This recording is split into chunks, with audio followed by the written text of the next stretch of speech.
s'est amusé avec Isabelle Kahn à mettre des sculptures africaines à côté des trois poseuses de Seurat. C'est un peu une provocation. À travers Fénéon.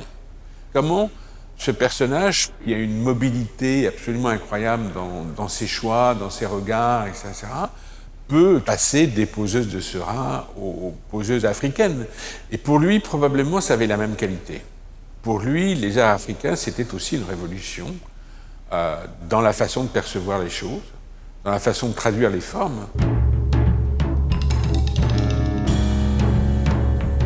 Le regard critique sur ces arts est très compliqué à lire. D'abord parce qu'il y a des objets qui sont des témoins de société, et ça c'est la lecture presque ethnographique que va faire la fin du XIXe siècle. Et en fait, ce sont les artistes ou un certain nombre de collectionneurs, dont Fénéon, qui vont renverser la problématique en disant ce ne sont pas seulement des objets témoins d'autres sociétés. Et dans les années 20, en fait, ça va devenir des œuvres qui sont à la mode. Les arts lointains ou les arts dits primitifs vont envahir le champ social européen.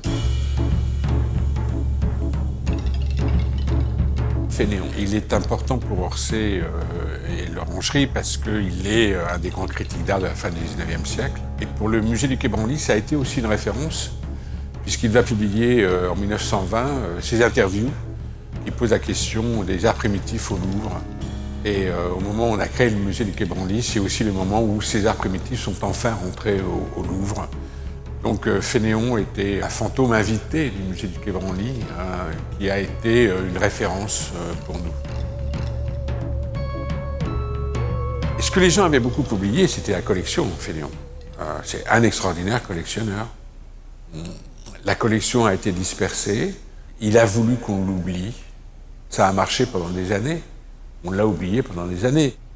On a été très irrespectueux vis-à-vis de Fénéon, en essayant de le redécouvrir et de montrer l'importance considérable de ce personnage. Alors, la collection Fénéon, elle a été dispersée en 1947.